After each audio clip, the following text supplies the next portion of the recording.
تو پھر یہ خو جو طبع کے اندر ہے، بندہ سننا چاہتا ہے، وہ بےتابیاں اسے تنگ کرنے لگ جاتی ہیں، اس کے اندر اداسیاں پیدا ہوتی ہیں کہ یار میں تو اس سے پیار کرتا ہوں، میں تو اس سے محبت کرتا ہوں، وہ بھی کرتا ہوگا، یہ تو یقیناً اس نے مجھے توفیق سجدہ نصیب ہی تب کی ہے، لیکن میں بھی تو سننا چاہتا ہوں کہ وہ مجھ سے پیار کرتا ہے، میرے سجدوں کا مل ڈالا ہے اس نے، اگر میں گلی گلی کی خاک چھانی اور نگر نگر گھوم کے اس کے حرم کے چکر کاٹے اور دیوانہ وار گھوما تو وہ بھی تو کہے مجھے تیرے چکر عاشق زار نظر آ رہے ہیں اور میں تجھے پسند کرتا ہوں، تو چکر کاٹ رہا ہے، میرے حرم کا طواف کر رہا ہے، میں تیرے اوپر رحمتیں نچھاور کر رہا ہوں، تو سننا چاہتا ہے بندہ کہ وہ بھی کہے کہ ہاں تیری محبت قبول ہوئی، تیری محبت مراد کو پہنچی۔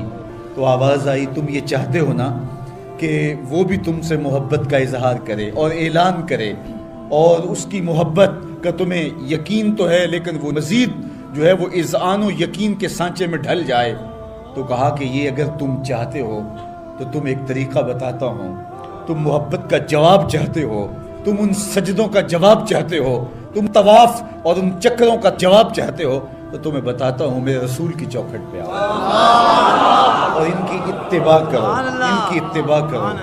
تم نکلے تو محبت کرنے تھے، تم عاشق زار بنے تھے، لیکن یحببکم اللہ، وہ خدا ہو کہ تم سے محبت کرے گا۔ اچھا، یہاں میں ایک اور جملہ کہنا چاہوں گا، اور وہ یہ کہ یہاں ذکر کیا گیا حضور کی اتباع کا، تو اتباع سے قبل بھی محبت، اتباع کے بعد بھی محبت۔ قل ان کنتم تحبون اللہ فاتبعونی یحببکم اللہ، یعنی اتباع سے پہلے بھی محبت، اتباع کے بعد بھی محبت۔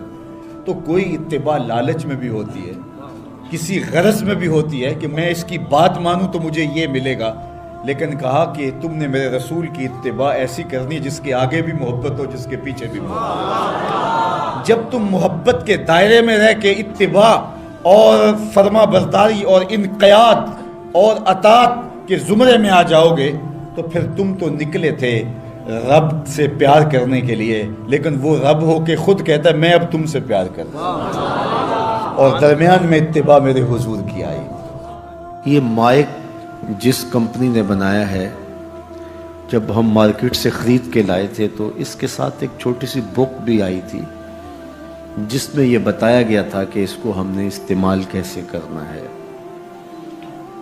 خرابی کی صورت میں اس کی اصلاح کیسے ہوگی، اور اگر اس کے مطابق ہم اس کو استعمال کریں، جس طرح کی بیٹری اس کے اندر آنی چاہیے تو وہ ڈالیں گے تو دیر تک اس کے فوائد اور ثمرات حاصل کرتے رہیں گے۔ لیکن اگر ہم اس کتاب کو جو اس کے ساتھ ہمیں ملی تھی، جس کمپنی نے اسے بنایا ہے، تو اس کا طریقہ استعمال ساتھ بتایا ہے، اس کتاب کو پھاڑ کے پھینک دیں گے یا اس کو لپیٹ کے کہیں اونچی جگہ پہ رکھ دیں گے، اور اس کو اپنی مرضی سے چلانا چاہیں گے تو پھر اپنی مرضی سے ہم اس سے فائدہ حاصل نہیں کر پائیں گے۔ تھوڑا وقت فائدہ حاصل ہوگا لیکن نتیجہ کچھ بھی نہیں ہوگا۔ تو جو کمپنی کوئی چیز تیار کرتی ہے تو اس کا طریقہ استعمال بھی ساتھ چھوٹی سی بک کی صورت کے اندر آپ کو دیتی ہے۔ تو جس مالک نے حضرت انسان کو بنایا ہے اس نے ساتھ کتاب اللہ کو بھی بھیجا ہے، اس کو پڑھتے جاؤ اور اپنی زندگی کو سنوارتے جاؤ، اس کے مطابق زندگی گزاریں گے تو زندگی سوکھی ہوگی، اور اگر زندگی اپنی خواہش پہ گزاریں گے اور غلاف میں لپیٹ کے قرآن مجید کو اوپر رکھ دیں گے اور وہاں سے دیکھ کر کے اس کو آپریٹ نہیں کریں گے اس جسم کو، تو پھر نتیجہ وہی ہوگا جو عمومی طور پہ متوقع ہے۔ تو اس لیے التمسک بکتاب اللہ، اللہ کے بتائے ہوئے طریقہ حیات کے مطابق زندگی گزارنا ہو تو قرآن مجید کے بغیر ایک قدم بھی نہیں چلا جا سکتا۔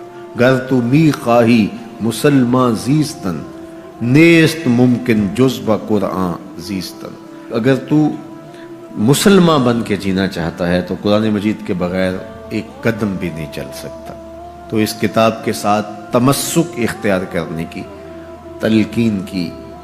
اللہ کے محبوب نے ارشاد فرمایا کہ میں تمہارے اندر دو بھاری چیزیں چھوڑ کے جا رہا ہوں، ان کو مضبوطی سے تھام لو گے تو کبھی گمراہ نہیں ہوگے۔ اولہما کتاب اللہ، ان میں سے پہلی چیز اللہ کی کتاب ہے، فیہ الہدی والنور فخذوا بکتاب اللہ واستمسکوا بہ، اس میں ہدایت ہے، روشنی ہے، اس کو مضبوطی سے پکڑ لو، اچھی طرح سے تھام لو، تم گمراہ نہیں ہوگے۔ یار جو شخص نابینا ہے اسے کیا پتا کہ یہ پھولوں کی بہاریں کیا ہوتی، جو پیدائشی نابینا ہے اسے کیا پتا ہے کہ آسمان پر بزم کواکب کے رنگ کیا ہیں، اسے تتلی کے پروں میں قدرت کی صنائی کا کیا اندازہ ہو سکتا ہے، اسے مور کے پروں میں رنگوں کی مینا کاری کا کیا اندازہ ہو سکتا ہے، اسے پھوٹتے جھرنوں، بہتی ندیوں اور کوسے قضا کی رنگینی اور دھنک کی شوخیوں کا لطف کیسے نصیب ہو سکتا ہے، اس کو کیا پتا حسن کیا ہوتا ہے، اس کو کیا پتا جمال کیا ہوتا ہے۔ اسی طرح جس کے دل کی آنکھ اندھی ہے اسے کیا پتا ہے کہ جمال خدا کیا ہوتا ہے، اسے کیا پتا ہے کہ سجدے کی لذت کیا ہوتی ہے، اسے کیا پتا ہے رکوع اور قیام کا مزہ کیا ہوتا ہے، اسے کیا پتا ہے کہ روزے کا سرور کیا ہوتا ہے۔ تو اگر ہم اپنے دل کے میل اتاریں گے تو دل کی آنکھیں کھلیں گی تو پھر زندگی کا لطف آنا شروع ہوگا، پھر پتہ چلے گا اسلام کیا ہے، پھر پتہ چلے گا دین کیا ہے۔ اللہ اکبر۔ اسی لیے قرآن نے کہا من کان فی ہذہ اعمی فہو فی الآخرۃ اعمی واضل سبیلا، جو دنیا میں اندھا رہا کل قیامت کے دن بھی نابینا اٹھایا جائے۔ اس سے ان آنکھوں کی بے نوری مراد نہیں ہے، دل کی بے نوری مراد ہے۔ اقبال نے کہا تھا دل بینا بھی کر طلب خدا سے، کہ آنکھ کا نور دل کا نور نہیں، آنکھ کا نور اور ہے، دل کا نور اور ہے۔ تو جس طرح آنکھ بے نور ہو جائے، آنکھ پر دھند، جالا، ککرے اور سفید اور کالا موتیا اتر آئے، تو ہم سب کچھ بیچ کر کے بھی آنکھوں کا نور خریدنے کی کوشش کرتے ہیں۔ تو یار کبھی اجڑے ہوئے دل کا بھی تو علاج کرواؤ۔ علاج تمہارے گھر میں پڑا ہے، راتوں کی تنہائیوں میں اٹھ کے قرآن پڑھو اور ساتھ رویا کرو، دیکھنا دل کے میل اترنا شروع ہو جائیں گے، اور دل کے پردے سے وہ غلاستیں جب اتریں گی تو پھر پتہ چلے گا کہ دل جمال یار کیسے دیکھتا ہے، دل کی دنیا کیا ہے۔ وچے ہی بھیڑے وچے ہی جھیڑے وچے ہی ونج مہانے ہو، 14 طبق دلے دے اندر تمبو وانگو تانے ہو، پھر پتہ چلے گا یہ دل دنیا کیا ہے۔ پھر اس کی تڑپ، اس کی بے چینی، اس کا اضطراب زندگی کا حاصل بن جائے گا۔ پھر زندگی کی بے چینی اور دل کی بے چینی اور دل کا محبوب کی یاد میں تڑپنا تمہیں سرور دے گا۔ پھر تم ایک ایک عضو میں دل مانگو گے، وہ مزہ دیا تڑپ نے میری آرزو ہے یا رب، وہ مزہ دیا تڑپ نے میری آرزو ہے یا رب، میرے دونوں پہلوؤں میں دل بے قرار ہوتا۔ پھر سمجھ آئے گی کہ یہ دل کتنی قیمتی شے ہے۔ اللہ نے بدن میں آنکھیں بھی دو رکھی ہیں، کان بھی دو رکھے ہیں، ہاتھ اور پاؤں بھی دو رکھے ہیں، لیکن دل ایک ہی رکھا ہے، اور دل عرش اللہ ہے، اللہ کا عرش ہے۔ پھر پتہ چلے گا۔ تو آئیے دل سے زنگ اتاریں، میل اتاریں، دل مصفا ہو، دل خوبصورت بن جائے، پھر دل کی کشکول پھیلا کے پھر عرض کریں ہر تمنا دل سے رخصت ہو گئی، اب تو آجا، اب تو خلوت ہو گئی۔ لیکن یہ میل کچیل سے ہٹا ہوا ہوگا تو گندی جگہوں پہ محبوب تو نہیں آتے ہیں۔ تو حسد، حقد، کینے، بغض، نفرتیں یہ ہم پالے رکھتے ہیں، اپنی زندگی کو ہم نے خود بوجھل بنایا ہوا ہے۔ میاں حسد کرنے سے محسود کا کیا ہوگا؟ ہم اپنے آپ کو تلخی میں مبتلا کیے ہوئے ہیں۔ بغض رکھنے سے مبغوض کا کیا ہوگا؟ ہم اپنے آپ کو بوجھ میں مبتلا کیے ہوئے۔ تو اپنے دل سے یہ سارے بوجھ اتار کر کے جب دل کو مصفا اور مزکا کریں گے تو پھر دیکھیے کہ دل کے آئینے میں کیسے جمال یار دکھائی دیتا ہے۔ تو اس دل کی اصلاح ہوگی کثرت کے ساتھ قرآن مجید کی تلاوت کرنے سے۔ تو راتوں کی تنہائیوں میں اٹھ کے قرآن پڑھو، دیکھنا کہ کیسے دل کے زنگ اترتے ہیں۔ بعض لوگ بڑی عجیب خبر سناتے ہیں، میاں تمہیں کیسے پتا؟ وہ کہتا ہے میں رات اچانک نیند نہیں آ رہی تھی تو ایک چینل کھولا تو اس میں یہ خبر چل رہی تھی، تو میں نے کہا تجھے نیند نہیں آ رہی تھی، تو نے چینل کھولا، کاش تو قرآن کھول کے بیٹھ جاتا، تجھے وہ دکھائی دیتا کہ تیرا اندر تیرا باہر روشن ہو جاتا۔ تو راتوں کی تنہائیوں میں اٹھ کے قرآن مجید پڑھنے کا مزاج پیدا کریں، اپنی صبح کا آغاز قرآن مجید کی تلاوت سے کریں، اپنے دن کو سمیٹیں، سونے کی تیاری کریں، سورہ ملک سے اپنے معاملات کو سمیٹیں۔ یہ چند دن کر کے دیکھ لیں، اور اگر آپ کو معاشی مسائل ہیں، مشکلات ہیں، تو سورہ واقعہ اس کے لیے اکسیر ہے۔ صرف 3 رکوع ہیں، اتنی اکسیر کہ جس کی زندگی میں سورہ واقعہ آ گئی وہ مشکلات میں مبتلا نہیں ہوتا، اللہ اس کے لیے رزق کے دروازے کھول دیتا۔ مدینے کی گلی سے میرے حضور کا گزر ہوا، ایک ایسا مکان بن رہا تھا جس طرز کے مکان کو حضور پسند نہیں کرتے۔ تو پوچھا یہ کس کا مکان ہے؟ کہا فلاں انصاری کا۔ حضور گزر گئے، کسی نے اس کو جا کے بتایا حضور تیری گلی سے گزرے تھے، تیرے مکان کو دیکھا، شاید حضور کو پسند نہیں آیا۔ چہرہ بتا رہا تھا حضور کا کہ تیرا مکان اچھا نہیں لگا۔ انہوں نے کدال لیا اور مکان زمین کے برابر کر دیا۔ چند دن کے بعد حضور کا پھر گزر ہوا تو دیکھا کہ مٹی کا ڈھیر پڑا ہوا ہے، ملبہ پڑا ہوا ہے۔ کہا اس شخص کو بلاؤ، بلایا گیا، کہا میں گزرا تھا، تیرا مکان بن رہا تھا، اب مٹی کا ڈھیر پڑا ہے۔ حضور میں نے گرا دیا۔ فرمایا کیوں؟ عرض کی سنا تھا آپ کو پسند نہیں، سنا تھا آپ کو پسند نہیں۔ میں اور آپ اپنے اندر اترے اور دیکھیں ہمارا کیا کیا حضور کو پسند ہے۔ محمد دی زیارت محمد دے رنگ وچ اے ٹھگ بازیاں جانے پیارا محمد صلی اللہ علیہ وسلم۔ جب ان کے ہوئے تو پھر اپنی خواہش رہی کہاں؟ اپنی رضا کو محبوب کی رضا میں فنا کر دینے کا نام ہی تو محبت ہے۔ تیرے ہندیاں سندیاں محبوبہ میں کافر ہواں جے میں ہواں، اپنی نفی کرنے کا نام ہی تو محبت ہے۔ لیکن میں اپنی خواہشات کا پتلا ہوں اور عاشق رسول بھی ہوں، کیسی عجیب کہانی ہے۔ میں اپنی آرزوؤں کا بندہ بھی ہوں اور عاشق رسول ہوں، کیسی عجیب کہانی ہے۔ جب ان کے ہو گئے پھر اپنا کچھ نہ رہا۔ محبوب کی رضا میں اپنے آپ کو گم کرنے کا نام محبت ہے۔ جب ان کے ہوئے تو پھر زندگی کا جمال، زندگی کا نور نصیب ہوا، زندگی کی حقیقتیں ہاتھ آ گئی۔ میں عاشق رسول کہلاتا ہوں، حج اور عمرے بھی کرتا ہوں۔ میں 1.25 لاکھ مرتبہ جو ہے وہ ہر ہفتے میں درود بھی پڑھتا ہوں۔ میں محفل میلاد کرواتا ہوں، پوری دنیا کے نعت خواں جمع کرتا ہوں، لیکن حضور کی سنت چہرے پہ سجانے کی توفیق نہیں ہے۔ مجھے حضور علیہ الصلوۃ والسلام کے بتائے ہوئے طریقے کو اختیار کرنے کی ضرورت نہیں ہے۔ صاحب سوچیں کہیں آپ اپنے آپ سے دھوکہ تو نہیں کر رہے؟ ان سے تو نہیں کیا جا سکتا، ان سے دھوکہ کون کرے؟ وہ تو جانتے ہیں کون کہاں کھڑا ہے۔ میرے حضور بولے یاری لا تو پاک نبی سنگ اے پر پوری یاری، یاری لا تو پاک نبی سنگ اے پر پوری یاری، پھر درود قبول ہے تیرا لکھ نالوں ایک بار۔ پھر نہ لاکھ مرتبہ پڑھنا، ایک بار ہی پڑھ لینا وہ بھی قبول ہے۔ اشہد بلال عند اللہ اشہد، پھر بلال کا اشہد بھی قبول ہے۔ وہ چہرہ اور چہرے کا دل نہیں دیکھتے، بندے کا دل دیکھتے ہیں۔ تو جب تم اپنے باطن کو حضور کے نام پہ لگاؤ گے تو پھر ایک ایک عمل ان کی سنت کی اتباع میں۔ یہ صوفی کی علامات ہیں۔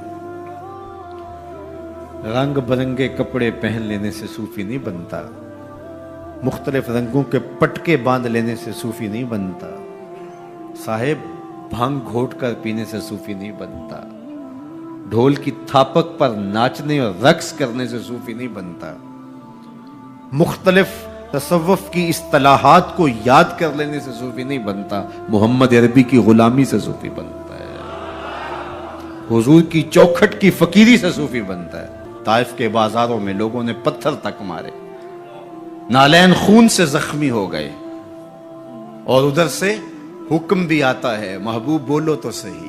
ان پہاڑوں کو ایسے جو ہے وہ جوڑیں گے کہ یہ درمیان میں پس کے رہ جائیں گے، عذاب کے فرشتے حاضر ہو کے پیشکش کرتے ہیں، لیکن میرے حضور فرماتے ہیں نہیں، میں رحمت بن کے آیا ہوں۔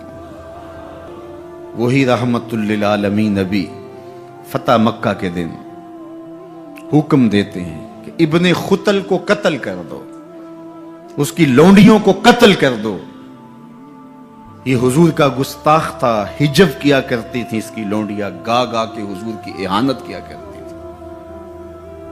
اس نے سوچا بچنے کی کوئی صورت نہیں ہے تو کعبۃ اللہ کے پردے کے اندر چھپ گیا۔ پوچھا گیا یہ تو کعبہ کے پردے کے اندر چھپ گیا ہے، یہاں پناہ لے لی ہے؟ کہا یہیں سے نکال کے قتل کر دو.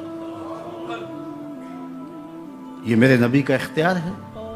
حضور چاہیں تو معاف کر دیں, حضور چاہیں تو حکم صادر کریں کہ ان پر حد جاری کر دی جائے, ان کو سزا دی جائے. اس لیے ہمارے اوپر لازم ہے کہ جس کا جرم ثابت ہو جائے اس کو قرار واقعی سزا دی جائے. ایک تو بات یہ ہوئی کہ جو عمومی طور پہ مختلف جگہوں پہ بیٹھ کے یہ چیختے ہیں کہ حضور نے تو معاف کر دیا, تو آپ معاف کیوں نہیں کرتے؟ آپ اتنے سخت کیوں ہو گئے ہیں؟ آپ حضور کے ماننے والے نہیں ہیں؟ تو میں نے کہا صاحب یہ سنت اختیار کیجئے, اپنے دشمنوں کو معاف کر دیجئے,